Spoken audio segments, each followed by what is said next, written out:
Bom, é uma alegria, né? Nós estarmos juntos aqui. E é muito gostoso quando nós podemos tirar algumas ideias da palavra de Deus, um aprendizado, um princípio, algo que mude a nossa vida ou algo que faça com que a gente possa se descobrir, né? Então, quando eu estudo a Bíblia, eu me descubro quem eu sou, eu me entendo melhor, eu entendo o que Deus está fazendo na minha vida, como passo também a entender o meu próximo, o meu irmão, as pessoas que me rodeiam, que estão aqui na igreja, que fazem parte da nossa comunidade. Eu posso entender a vida e as ações que eles têm, a disponibilidade que eles se colocam para o trabalho, e é gostoso entender que nós todos estamos no reino de Deus, nós todos estamos engajados em fazer a vontade de Deus, aprendendo, se desenvolvendo e crescendo, né? E existe um texto que eu gostaria de começar compartilhando com vocês, porque nós vamos falar sobre dons, né? Estamos falando sobre dons, mas me veio uma ideia, né, na cabeça, assim, que a família que mente unida, morre unida. Interessante isso, né? O que isso tem a ver com dom? Você vai ver já já. Mas a família que mente unida, morre unida. Por isso que é interessante entre o casal, marido e mulher, um proteger o outro no quesito integridade.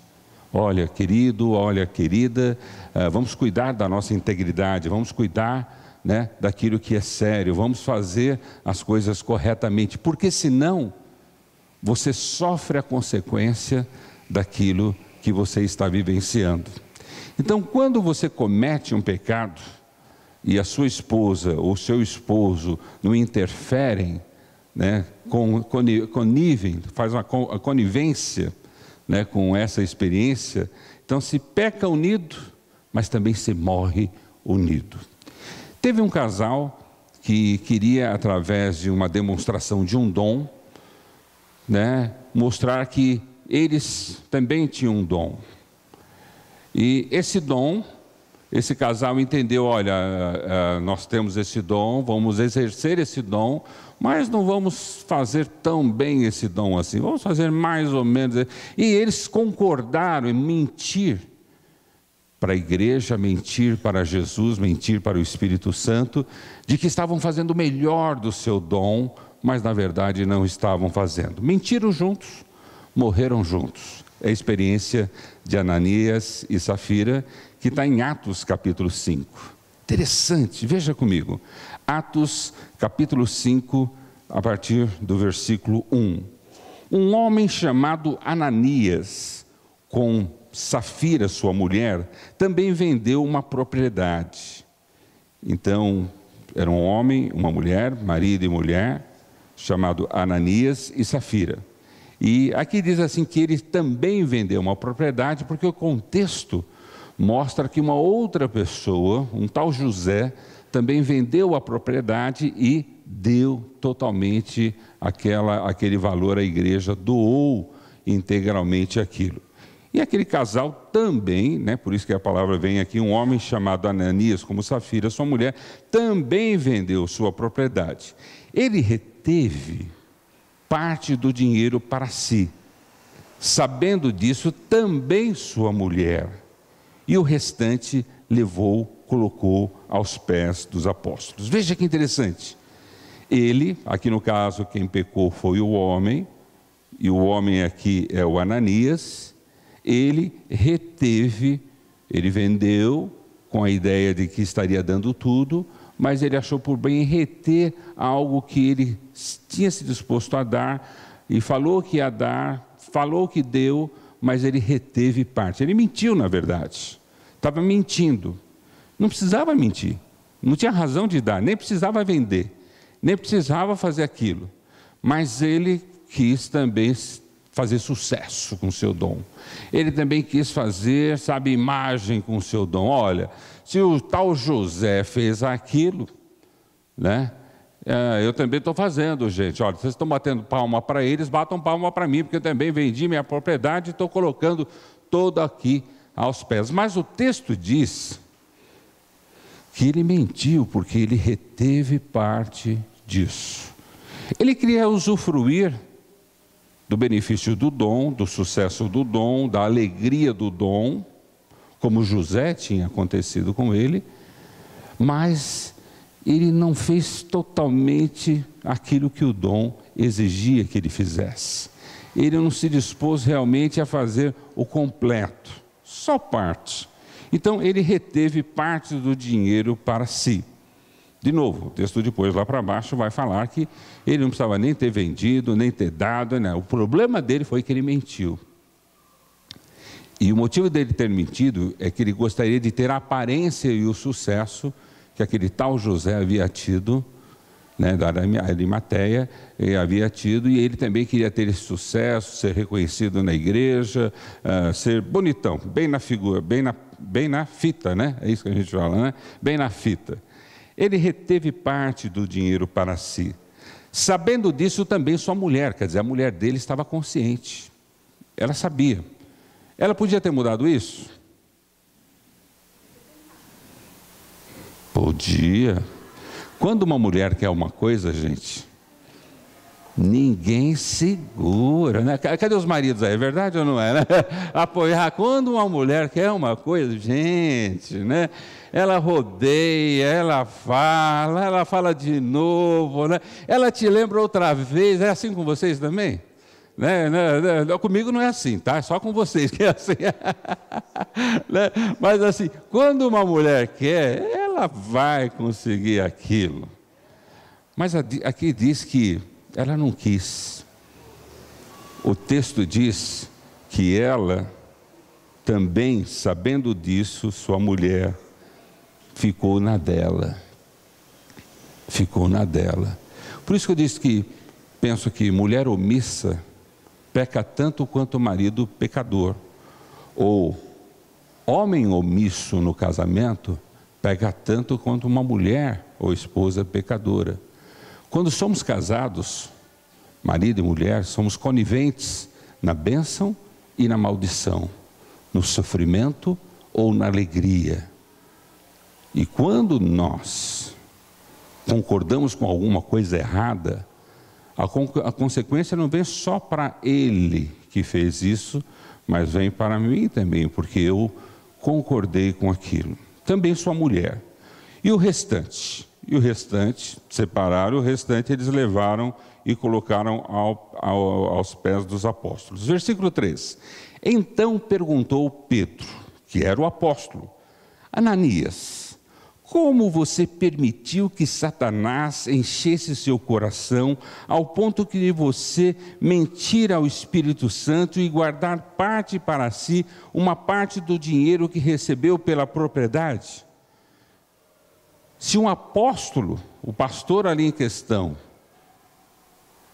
chegasse para você e falasse isso, você já ficaria arrepiado. Como é que ele soube? Essa é a primeira pergunta.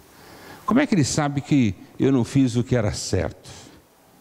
Como é que ele sabe que eu não entreguei tudo e estou segurando parte?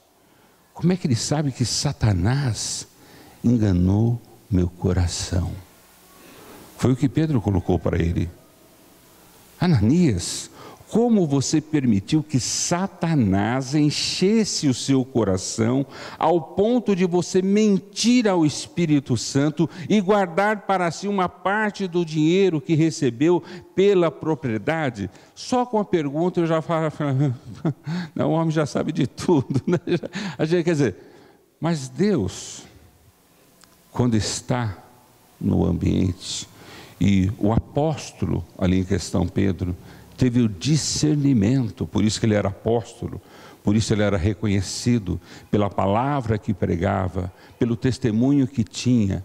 Aquele homem tinha uma sensibilidade que Deus dava a ele de credibilidade profética, né? O apóstolo, ele é o profeta do Novo Testamento, em que ele sabia da parte de Deus e recebia da parte de Deus, né, esse dom de identificar, de discernir as coisas.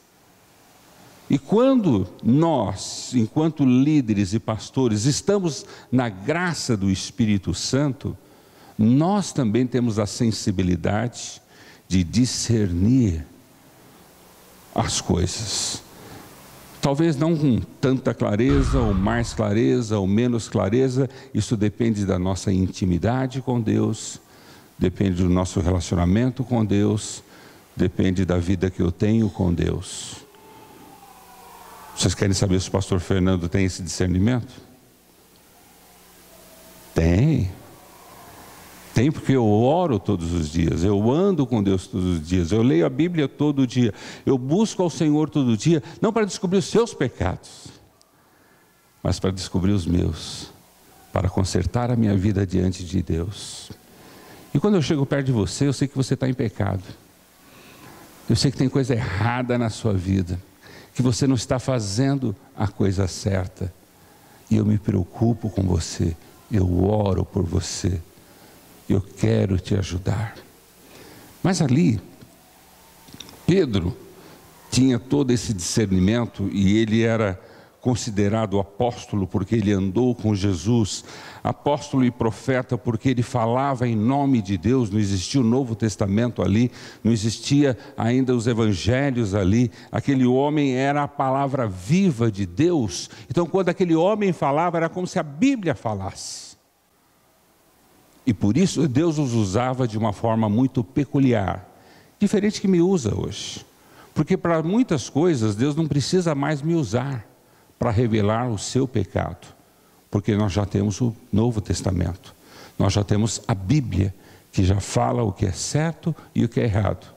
E Ele não precisa me dar esse discernimento, porque esse discernimento já está na própria palavra de Deus. Mas naquela época não existia a palavra de Deus, não existia o Novo Testamento, não existia os evangelhos. Ele era a própria palavra de Deus, e por isso que Deus o capacitava de uma sensibilidade extraterrestre, uma sensibilidade fora do comum. E por isso que quando Ananias chegou, e Pedro viu ele colocando aquele dinheiro lá, falou: esse dinheiro é maldito. Esse dinheiro é maldito. Mas eu estou colocando tudo aqui, eu estou colocando tudo. Não, esse dinheiro, Ananias.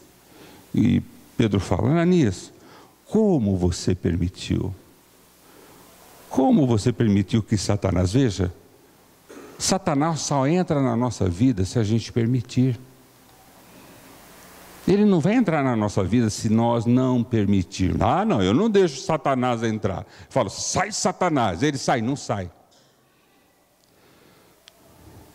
Eu permito e não permito quando eu abro brecha na minha vida com pecado, mentira, coisas erradas, coisas ilícitas. Eu permito que Satanás entre na minha vida. Naquele caso era mentira. Eles mentiram e pela mentira Satanás enganou, entrou na vida dele. Mas a grande palavra aqui que foi uma permissividade. Ananias e Safira se permitiram pecar só um pouquinho. Não pecaram tudo não. Pecaram só um pouquinho. Mas pecaram para a pessoa errada. Pecaram para o Espírito Santo. Pecaram para Deus. Isso não é bom. Ananias, como você permitiu que Satanás enchesse o seu coração ao ponto de você mentir ao Espírito Santo e guardar para si parte do dinheiro que recebeu pela propriedade? Bom, Pedro não precisava passar nenhum sabão, podia só dar o veredito ali, mas Pedro fez questão de passar um sabão nele. Antes de dar o veredito que vai acontecer com você, deixa eu te dar uma ensaboada. E ele começa no versículo 4. Ela não lhe pertencia, e depois de vendido, o dinheiro não estava em seu poder. Era tudo seu. A propriedade era sua, o dinheiro era seu. Para que você veio mentir, falando que estava entregando tudo? Então o problema não era que ele estava entregando ou não, quer dizer, ele podia não entregar e não ia acontecer o que aconteceu com ele. O problema foi que ele fez uma meia-verdade. Falou que entregou tudo, mas não entregou tudo. Ele mentiu, e mentiu para o Espírito Santo. E a mentira é uma permissão que você dá a Satanás, como Pedro coloca, a agir na sua vida. E Pedro continua ensaboando Ananias. Ela não lhe pertencia e depois de vendida o dinheiro não estava em seu poder. O que o levou a pensar em fazer tal coisa? Você não mentiu aos homens, você não mentiu para mim, mas sim para Deus. Às vezes a gente acha que nós estamos fazendo as coisas, é para a igreja, é para o pastor, é para as pessoas. Não, gente. O que nós fazemos é para Deus. Como eu faço para Deus, é como eu recebo a minha consequência. E Pedro estava ensaboando ele no sentido, olha, você não precisava nem vender, a propriedade era sua, mas você fez tudo isso para mentir para quê? Versículo 5. Ouvindo isso, o que você acha que acontece? Na minha Bíblia diz, ouvindo isso, Ananias caiu morto. Eu fico imaginando se nós tivéssemos um outro Pedro aqui. Eu dou graças a Deus que nós não temos, porque senão muitos estariam mortos. Mas precisaríamos estar mortos? Não. Não precisamos morrer. O fato de Pedro não estar aqui não quer dizer que Deus mudou. Deus continua o mesmo. Pedro pode não estar aqui para passar um sabão em você, para perguntar para você por que você permitiu que Satanás entrasse na sua vida, por que você fez isso, fez aquilo, por que você não usou o seu dom corretamente, porque ali era questão de dom. Ananias e Safira falaram, olha, eu estou usando todo o meu dom, mas na verdade estou usando só parte do meu dom. Nós vamos entender isso um pouco mais para frente. Se Pedro talvez estivesse aqui, muitos sairiam correndo, outros sairiam correndo para fora da igreja e outros para dentro da igreja. Eu estaria para dentro da igreja, eu não sei você, eu estaria para dentro da igreja. Mas Pedro não está. Está o pastor Fernando, que tenta ser um Pedro, tenta ser um Paulo, tenta ser uma dessas figuras. Eu tento. Vou falar que nem meu sogro. Na minha lápide você coloca lá, olha, não consegui, mas eu tentei. Eu tentei. Mas o interessante é que não precisa ter Pedro aqui. E nem eu preciso ter alcançado esse status espiritual, emocional, de discernimento, porque é o mesmo Deus daquela época, é o mesmo Deus de hoje.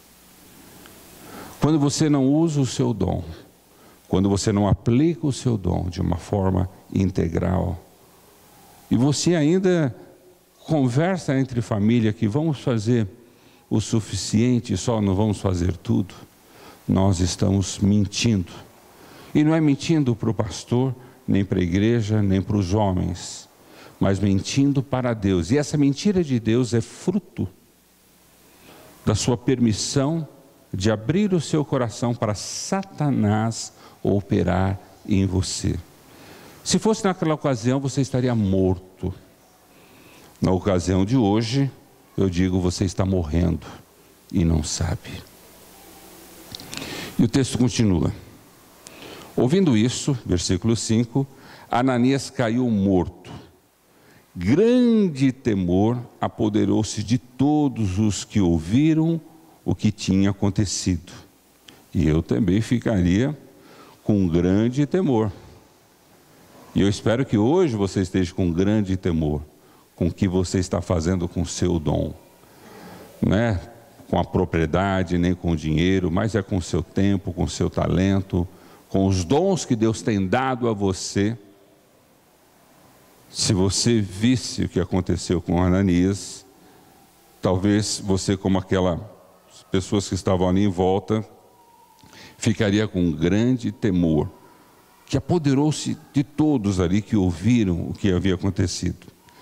Então, versículo 6 diz que, então os moços que estavam ali, e a palavra moço tem a ver aqui, aqueles que serviam, né? Não é moço de ser jovem, mas moço daqueles que estavam atendendo e servindo ali aquela comunidade. Então, então os moços, versículo 6, que viram, envolveram o seu corpo, levaram-no para fora e o sepultaram. Cerca de 3 horas, o versículo 7 fala, cerca de 3 horas mais tarde entrou sua mulher. Mulher de quem? Ananias. Quem era Ananias? Aquele que usou mais ou menos o seu dom e ainda falou que estava usando tudo. Bom, essa era a sua mulher e o nome dela era Safira. Que nome lindo, Safira. É uma pedra preciosa, uma pedra bonita, né? Quem é que não gosta de ter um anel de safira? Mas essa Safira não era tão bonita não, vocês vão ver a história. Cerca de 3 horas mais tarde entrou sua mulher, sem saber o que havia acontecido. Versículo 8, Pedro então lhe perguntou, veja a pergunta de Pedro, diga-me, foi esse o preço que vocês conseguiram pela propriedade? Pedro já sabia que não, mas Pedro queria saber se a mulher ia ser sincera ou não. Não, pastor, nós estamos fazendo melhor. Não, pastor, nós estamos, estamos aqui à disposição, estamos aqui para servir, estamos aqui para, quer dizer, Pedro perguntou, diga-me, foi com esse preço que vocês conseguiram pela propriedade? Respondeu ela. E o que ela respondeu? O que ela tinha combinado com o marido. O que o casal tinha combinado. É para falar isso, hein? Ah, então tá bom. Vamos combinar isso? Ah, então tá certo. Então, no combinado, o versículo 8 final diz que ela respondeu, sim, foi esse mesmo. Aí, então Pedro lhe disse, por que vocês entraram em acordo? Olha que interessante. Por que vocês entraram em acordo? Minha filha, você não precisa ter feito acordo com teu marido. Você tinha que enfrentar teu marido para as coisas erradas. Para ele não fazer coisas erradas. E às vezes não é o marido que faz coisa errada, às vezes é a esposa que faz coisa errada. Às vezes é o casal que faz coisa errada, mas nós temos que falar, por que vocês entraram em acordo para tentar o Espírito do Senhor? E aí Pedro fala, veja, estão à porta os pés dos que sepultaram seu marido, e eles a levarão também. Naquele mesmo instante, ela caiu morta aos pés dele. Então os moços entraram e encontraram-na morta, levaram-na à sepultura e a sepultaram ao lado do seu marido. Acho que marido e mulher têm que andar juntos. Né? Não é verdade? Marido e mulher têm que andar juntos. Se você vai enterrar o teu esposo, você tem que ser enterrado junto.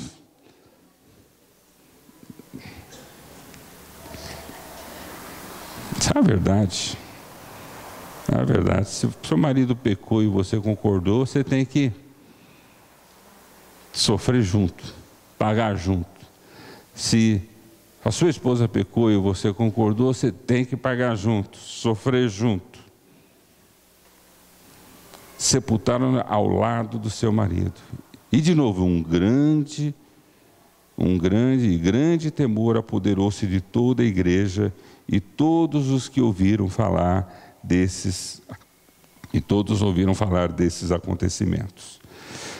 Interessante isso, né? Interessante porque nós estamos falando de dons, mas nós não podemos nos esquecer de quem nos deu os dons e para quem nós servimos através dos nossos dons. Os dons, nós temos sido bem claros, nós recebemos do próprio Deus e do Espírito Santo. Agora, o meu serviço do meu dom, apesar de ser para a comunidade, como era o caso ali, a venda das propriedades, a venda que as pessoas estavam fazendo, era para ajudar as pessoas carentes. Apesar de meu dom ser para o bem comum, mas eu faço ele para Deus. Quando eu entrego o meu dízimo aqui, eu não estou entregando o meu dízimo à igreja, ou não estou entregando o meu dízimo ao pastor, eu estou entregando o meu dízimo a Deus. Quando eu sirvo aqui na igreja, quando eu sirvo a comunidade, quando eu exerço os meus dons, eu não estou fazendo isso só para o bem comum, mas é para o bem comum, mas quando eu faço isso, eu faço para Deus. E eu preciso ter essa consciência de que eu serei cobrado de Deus sobre essas coisas. Eu não vou ser cobrado daquele com quem eu posso mentir, por aquele que eu posso esconder, por aquele que eu posso disfarçar. Porque você pode mentir para mim, pode mentir para a comunidade, pode mentir para as pessoas, mas para Deus ninguém mente. Deus não deixa ser enganado. E quando eu não exerço o meu dom dignamente, então eu estou deixando de servir Deus dignamente. Não é que eu estou deixando de servir a igreja dignamente, não é que eu estou deixando de servir a comunidade dignamente, eu estou deixando de servir a Deus dignamente. E se Pedro estivesse entre nós, ele falaria: por que você permitiu que Satanás enganasse vocês? Vocês não tinham que exercer dom nenhum, só viver no mundo, só viver separado de Deus, longe de Deus, sem receber a Jesus Cristo. Mas uma vez que você recebeu o presente de Deus na sua vida, e Deus colocou dons na sua vida, você tem que prestar contas desses dons, não às pessoas, não à igreja, não ao pastor. Você presta contas àquele que te deu, que é o Espírito Santo, que é Deus. Então, quando eu realizo alguma coisa, quando eu faço alguma coisa, quando eu exerço o meu dom, seja ele qual for, administração, cura, libertação, oração, consolação, profecia, ser apóstolo, quer dizer, qualquer que seja o meu dom, eu não faço para as pessoas, eu faço para Deus. É para Deus que eu presto contas, porque foi Ele que me deu esses dons. Esses dons é para a coletividade, é para o bem comum. Mas em suma, ao final, é Deus que vai cobrar, é com Deus que eu tenho que prestar contas daquilo que eu estou fazendo. O dom em questão aqui é o dom que nós começamos a estudar no domingo passado, na mensagem passada. Não sei se vocês se lembram, mas ele está em Romanos capítulo 12. Veja comigo, Romanos capítulo 12. Romanos capítulo 12 coloca o seguinte, a partir do versículo 6. Temos diferentes dons de acordo com a graça que foi dada. Se alguém tem o dom de profetizar, use-o na proporção da sua fé. Se o seu dom é servir, sirva. Se é ensinar, ensine. Se é dar ânimo, que assim faça. Se é contribuir, que contribua generosamente. Se é exercer liderança, que exerça com zelo. Se é mostrar misericórdia, que o faça com alegria. E o dom que nós nos detemos no domingo passado, na mensagem anterior, era o dom da contribuição. Contribua generosamente. Ananias e Safira tinham, ou queriam ter, ou se passar por ter o dom de contribuir. O dom da generosidade, contribuir de uma forma generosa. Eles queriam falar que eles tinham esse dom porque eles achavam que esse dom chamava atenção. Esse dom fazia com que as pessoas batessem palmas para quem as tivesse, porque era um dom difícil de contribuir financeiramente. É difícil alguém se dispor a dar o seu dinheiro, ou dar a sua oferta, ou dar isso. Quer dizer, é um dom, como eu disse, que não é um dom comum, como todos os pastores gostariam que existisse. Mas é um dom que toda a igreja tem, mas é um dom para algumas pessoas somente. Porque essas pessoas são escolhidas para que possam exercer esse dom de uma forma generosa, de uma forma espontânea, de uma forma alegre, de uma forma em que ela não fica racionalizando se eu devo dar, não devo dar, quanto eu tenho que dar, quanto eu não tenho que dar. É uma pessoa que tem o dom de contribuir, ela simplesmente é impulsionada a contribuir, ela é impulsionada a dar e dar generosamente. A palavra generosamente tem a ver com a qualidade em que ela dá. Ela dá não de uma forma mesquinha, mas ela dá de uma forma espontânea, ela dá de uma forma natural. Quando você fala uma pessoa é generosa, tem a ver com o caráter dela, tem a ver com a maneira como ela faz aquilo. Não é generosa que ela dá com muito, olha, dá muito, hein? Essa pessoa é generosa, ela dá muitas coisas, dá um valor imenso. Não, isso não tem a ver com generosidade. Generosidade tem a ver com o caráter, como eu dou aquilo, como eu contribuo. Você pode dar 2 moedinhas e ser uma contribuição generosa. Porque essas 2 moedinhas, como da viúva ali de Jesus, né, que viu ela entregando tudo que ela tinha ali no ofertório, Jesus falou, essa mulher foi generosa porque ela deu tudo o que ela tinha. Ele não olhou a quantidade, ele não olhou o volume, ele não olhou o montante, ele olhou a maneira com que aquela mulher ofertou naquele dia. Ser generoso, o caráter da generosidade, não é só no dom de contribuir, mas tem que ser nos outros dons também. Nos outros dons que Deus tem derramado na sua igreja, nós temos que exercê-lo de uma forma generosa. Deve expressar o meu caráter, deve expressar o meu amor, deve expressar, sabe, que eu sou assim por natureza. Essa é a minha natureza. Jesus foi generoso. Não porque ele deu muito dinheiro, mas porque ele deu a vida. E deu sem reclamar, deu sem murmurar. Deus sem racionalizar. Acho que se Jesus fosse racionalizar o que ele iria doar, talvez ele não doasse. Mas Jesus não pensou, ele simplesmente fez. Ele veio a esse mundo, se humilhou, sofreu, morreu na cruz para pagar o preço do nosso pecado. Ele foi generoso. Você tem que ser generoso no seu dom. O seu dom deve ser caracterizado, fundamentado na generosidade que ele brota, que ele vem. No caso ali foi contribuição. A contribuição deve ser generosa, não pelo montante, mas a maneira em que eu a dou, a maneira em que eu a faço. Tem que haver generosidade. A palavra generosidade vem assim, eu me consigo ver, eu tenho uma capacidade de enxergar a necessidade do outro, me coloco na condição do outro e eu faço como se fizesse para mim mesmo. Então, amar ao próximo como a si mesmo é generosidade. Quando você tem a capacidade de amar ao próximo como a si mesmo, e foi como Jesus resumiu os mandamentos, as suas 2 linhas principais, e essa, né, a primeira, amar a Deus sobre todas as coisas e ao próximo como a si mesmo, tem a ver com generosidade, a minha capacidade de ver, puxa, se aquela pessoa está passando isso, e se eu tivesse, eu gostaria que isso acontecesse comigo, então eu vou fazer isso para ela. Isso é lindo, isso é maravilhoso, isso é tremendo quando uma pessoa é generosa. Ser generoso é eu olhar e me colocar na vida do outro e ver como eu gostaria, se eu estivesse na pele dele, como eu gostaria que as pessoas me tratassem. Aí eu vou e faço a mesma coisa. Essa é uma pessoa generosa. Eu tive pessoas generosas na minha vida. Muitas pessoas generosas.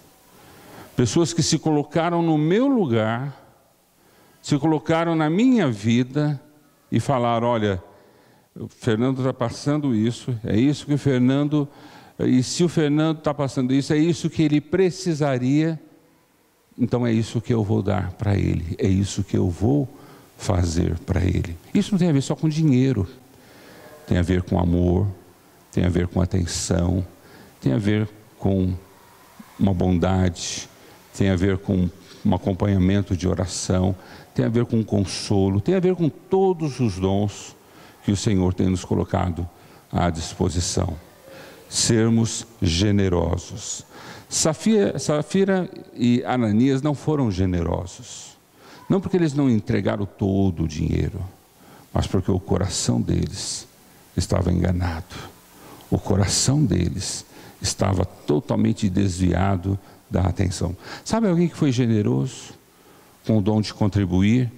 E foi quando Ananias e Safira viu aquele José lá, maior sucesso, né? Está nas paradas, saiu na primeira página, né? Olha, ele vendeu tudo, entregou tudo. Quer dizer, quando nós vamos ver essa outra pessoa, e o texto está um pouquinho antes do capítulo 5. Veja comigo o capítulo 4, versículo 32. Capítulo 4, versículo 32. Veja como aqueles irmãos eram generosos. Veja comigo, da multidão dos que creram, um era a mente e um o coração. Isso é generosidade. Ninguém considerava unicamente sua coisa alguma que possuía. Isso é generosidade. Mas compartilhava tudo o que tinha. Isso é generosidade. Com grande poder, os apóstolos continuavam a testemunhar da ressurreição do Senhor Jesus. Isso é generosidade. E grandiosa graça estava sobre todos eles. Generosidade de Jesus. Versículo 34. Não havia pessoas necessitadas entre eles, porque eles eram generosos. Pois os que possuíam terras ou casas, as vendiam, traziam o dinheiro da venda e os colocavam aos pés dos apóstolos, que distribuíam segundo a necessidade de cada um. Era uma comunidade generosa. E aí o tal José, versículo 36. José, o tal José que Ananias e Safira se espelharam, mas acabaram fazendo a coisa errada. Versículo 36, José, um levita de Chipre, a quem os apóstolos deram o nome de Barnabé, que significa encorajador, vendeu um campo que possuía, trouxe o dinheiro e colocou aos pés dos apóstolos. Generosidade desse José. E como é que Pedro, os apóstolos, viram e viam, né, naquele tempo, a atitude de José e de muitas outras pessoas, né, que eram generosas. Eles olhavam e falavam, gente, esse pessoal é generoso. Eles compartilham o lar, eles compartilham o amor, eles compartilham a dor, eles compartilham os bens, eles vendem, eles são uma comunidade que se relacionam, não há necessitados entre eles. Sabe como é que eles classificavam essas pessoas? Como é que eles enxergavam e nominavam essa generosidade? De uma outra forma. Essa é uma outra palavra que segue o dom de contribuir, que segue a capacidade, né, do caráter do nosso dom, e é Barnabé. Barnabé é um nome, mas Barnabé também significa alguma coisa. Barnabé significa encorajador. Gente, quando nós somos generosos com o nosso dom, nós encorajamos aquela pessoa com a ação que fazemos. Quando nós somos pessoas que exercemos o nosso dom generosamente, o que acontece com a vida daquela pessoa que recebe aquela generosidade, ela é encorajada, ela é barnabenizada. Essa é uma palavra que eu inventei agora, né? Quer dizer, o que é Barnabé? Ela é encorajada. Encorajada a confiar em Deus, encorajada a seguir os planos de Deus, encorajada a pertencer à igreja de Jesus, ela é encorajada a ser um Barnabé. Por isso que José, a partir desse momento, ele representa na igreja de Jesus Cristo daquela época, tudo que tem a ver com generosidade e encorajamento. Por isso que os apóstolos nominaram, ô José, vem cá, quantos José nós temos aqui hoje à noite? Tem algum José aqui hoje? Não tem nenhum José aqui? Olha, se tiver algum José na internet, eu agradeço, tá bom? Então, você que está nos assistindo, que se chama José, né? Hoje você vai se chamar Barnabé. Barnabé. Chamar Barnabé, ter um nome transformado Barnabé, que era muito comum naquela época, eles mudarem os nomes das pessoas pela qualidade que eles achavam na pessoa, né? Pedro não chamava Pedro, Pedro antigamente chamava Simão. E aí ele veio a chamar Pedro, né? Paulo não chamava Paulo, ele chamava Saulo. E aí depois veio se transformar em Paulo. Barnabé não chamava Barnabé, ele chamava José. Por que foi chamar Barnabé? Porque ele encorajava as pessoas com a sua generosidade de contribuir. Eu tenho certeza que nessa noite, Deus quer chamar você de Barnabé. Barnabé. Quantos aqui gostariam de ser pessoas que têm o prazer e a alegria de encorajar outras pessoas? Sabe, Deus quer mudar o seu nome através do uso do seu dom, seja ele contribuir ou qualquer outro dom, mas que você faça de uma forma generosa e venha demonstrar isso, né? E com essa sua atitude generosa, você produza encorajamento na vida de outra pessoa. Eu pergunto, quem você está encorajando hoje? Quem você está encorajando hoje? Para quem você está sendo Barnabé? Você encoraja alguém hoje? Eu tenho certeza que eu encorajo alguns de vocês aqui.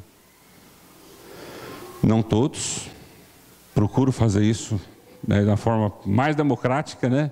Mas a igreja é muita gente, mas assim, eu procuro encorajar muitos de vocês aqui hoje à noite. Eu procuro ser Barnabé na vida de muitos. Porque eu vejo que dessa maneira, eu agrado a Deus, eu sirvo ao Senhor e uso o meu dom para que, através do meu dom, exercido de uma forma generosa, eu me transforme em um Barnabé na sua vida. Quem hoje à noite poderia chamar o pastor de Barnabé? Não vai precisar levantar a mão, senão você vai se entregar, né? Mas assim, eu posso levantar a mão dizendo, olha, aqui na nossa igreja, e alguns que nos assistem, tem muitos Barnabé na minha vida, e eu agradeço a Deus. Essa semana teve um Barnabé que me seguiu, né, uns 3 dias, nós fomos numa feira, e ele deu maior encorajamento para que eu comprasse uma outra moto, né? Não, pastor, vamos ver, tal, né? Eu não ia comprar outra moto, né? Não tinha interesse, né? Mas ele me encorajou. Sabe, é tão bom ter amigos que nos encorajam. Agora tem aquele amigo, não vai dar certo, não vai ser tudo ruim, não, olha, deixa para lá, tal, olha, é horrível. Eu não sei se tem um nome oposto a Barnabé, né? Deve ser, sei lá, né? Eu tenho medo de falar desbarnabé, né? Ou ambarnabé, né? Porque, olha, se você tem um ambarnabé, um desbarnabé na sua vida, você está perdido. Hoje eu fiquei feliz, né? De uma pessoa aqui na nossa comunidade, me procurou e falou, olha, saí de um emprego, né? Pensava em ser mandado embora, mas eu mandei o emprego embora porque assumi um outro emprego. Não é gostoso isso? Né? A gente orou com ela, torceu com ela, não, vamos firme, vai dar certo, né? E ela estava com medo de perder o emprego. Deus é justo, né? Não foi ela que perdeu o emprego que perdeu ela. Porque ela foi para um emprego que está ganhando muito mais, vai ser muito melhor aproveitado. Gente, ser Barnabé na vida de outra pessoa, você é recompensado, você é abençoado, né? Eu não chamo José, eu chamo Fernando, mas eu quero me chamar e ser conhecido como Barnabé por muitos de vocês aqui. E se você precisa de um Barnabé, vamos sentar junto, vamos orar junto, vamos trabalhar junto. Deus vai nos ajudar. E eu sei que entre nós, Existem pessoas com diversos dons. Tem um dom da alegria ali atrás, né? A gente vê a felicidade, né, que aqueles jovens estão, porque estão entendendo, né, que o dom, compartilhando a alegria com o outro, não é verdade? Isso, né, é uma gentileza, são gentis, né, assim, generosamente compartilham a alegria e a felicidade.